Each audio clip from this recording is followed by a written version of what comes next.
but hell, I don't know it at all.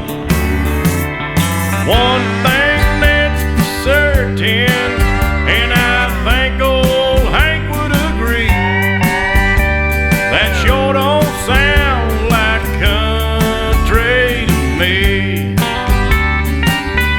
Well, if it ain't broke, don't fix it.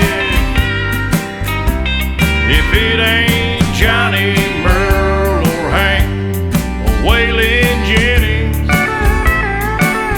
yeah, if it ain't got that honky-tonk horn like Ernest Tubb had from the start, if it ain't broke, don't fix it.